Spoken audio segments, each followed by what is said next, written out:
Nagpahimangno po ang Kapitolyo nga ang kining magisgot magutag bakuna dili na to parehaso ni sa ding vaccination, ding vaccine ha, or katong ding vaxya, lahi to siya ha?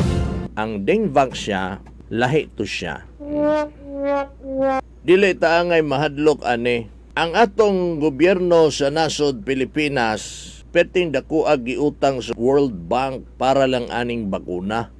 Unya dili ta magpabakuna, nangutang ang gobyerno og kuha ko masayop 641 billion para lang mabakunahan ang mga Pilipino. Kini pag yung giutang very huge money. Kung tanang Pilipino sa tibok Pilipinas magpabakuna, dili pag yun di paigo. Kay ang kaya nga mas makater anang giutang sa national government is only 70% nga Pilipino sa tibuok Pilipinas. So matod pa katong mga dili magpabakuna, okay lang, ha? Agay.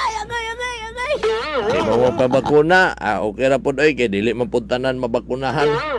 70% man lang. What if dinhi sa ato ang probinsya moingon tag 90% magpabakuna? Ang pangutana makaya ba? At ubag na mga higala, posible nga makaya tungod kay ibutang na tog 70% sa mga taga Davao del Sur makover sa katong bakuna nga gipalit or gihatag gikan sa national government. So naapay ibutang na tog 30% yung mga taga Davao del Sur. What if kaning 30% yung mga taga Davao del Sur mo decide na nga magpabakuna sila? O niya katong 70% na bakunahan naman gamit tong gihatag sa national government. Mabakunahan gyapon ang 30% kay naa may gi-allocate up to 100 million ang atong provincial government para sa bakuna sa mga taga Davao del Sur. Alright? Pagpabakuna na mo pag maabot na ang bakuna. Kaya kanabitang dugay pang bakuna, nya ang kaso sa COVID-19, wala ba yan ni baba? Padayon yapon, but pasabot, naagi hapon ang virus. Nya dugay pang bakuna, mayroon dayon na, kadugay bas bakuna, oy. Naanauntay bakuna, oy. Ana na dayon. Oh. Naanauntay bakuna.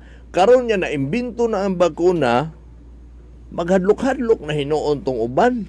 Tungod, katong dengue vaccine lagi nga, ang mga ginikanan, labi na itong mga nabiktima yun nga, nangamatay naman hinuon nilang anak, nagtuo po sila, o nisalig po sila sa mga eksperto atong mga panahon na. Kaya ang gusto lagi ni Pinoy atong iyahang panahon, nga matagaan og solusyon ang paglobo sa kaso sa sakit or virus nga dengue. Mauna nga, gipasulod niya sa Pilipinas ang katong bakuna nga kontra dengue. Sus, pagkaunsa ang natiurok mahinoon ng mga bata. Imbis ilang gipatambalan, ilang gipabakunahan, kay para maayo sa dengue, iturukan man hinoon og namatay, purbida. Mao na hinungdan mga higala nga ang uban mahadlok magpabakuna. Pero sa Davao del Sur, ang mga eksperto sama ni Doktora Masungsong, huna-huna lang gud na ninyo ng polio vaccination no sa bayang patak. Wa may namatay ana. Kanang mga measles, anti-tipdas. Di ba gibakunahan man tana? Walay namatay. Kung naa may palpak ka ng dingvaxia lamang. So dili nato himuon niya ang tanan palpak na. Napalpak lang tagkaisa, palpak na dayon. Panahon pa yun ni Pinoy ito. Diba? Palpak na dayon tanan kung usang mga bakuna. Ang COVID-19 nagkinahanglan yung tagbakuna para naag yung tayo proteksyon. Sama sa bakuna sa polio. Kaya ang polio, kato diba na tayo outbreak sa polio, wala pa naabot ang COVID-19. Kailangan ta magpabakuna kay grabe ang polio. So para dili ta magka-polio, katong mga bata nga 5 anyos pababa, kailangan sila bakunahan og atong sabayang patak kontra polio. Okay? Para naa sila'y protection. Ang anisab ni siya tuwa sa COVID-19. Ang COVID-19, padayon ang paglubo. So, kailangan tagsolusyon. Ang solusyon, bakuna. Nagproblema man gani ang tibuok kalibutan ang paggawasan ng COVID-19 kay wa ta kapangandam, wala pagyoy tambal ana. Wala pagyoy solusyon. Karon nga nakit-a nagsolusyon na imbento na ang bakuna nga proteksyon kanatong tanan sa COVID-19, mga hadlok naman hinuon ning uban. Dili na to sila mabasol kung moingon ta nga mao lagi na ang among rason kay pareha sa dingwag siya. Okay. Ibutang na tog mao na rason. Logically speaking, para nga mapanatag ang atong kalooban ana nga magpabakuna gyud ta, unahon gani nila ang mga frontliners. But pasabot 100% sigurado sila sa bakuna. Kay og dili sila sigurado, dili siguro nila unahon ang frontliners. Kay og palpak na nya giuna nila mga frontliners, mga doctors, nurses, mga medical staff, mga hurot na sila dinha. Kinsa na lay mo atiman sa ato?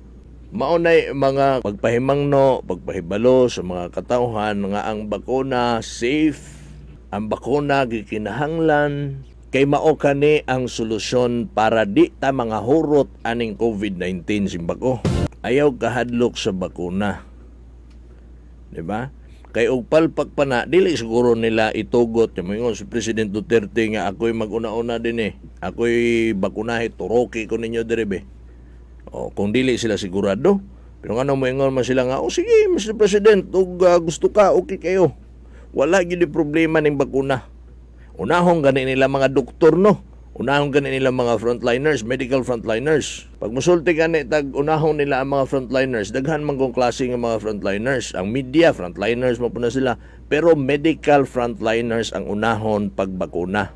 Kay sila tong naagyo din na sa sentro sa pag naa sila sa ospital ba.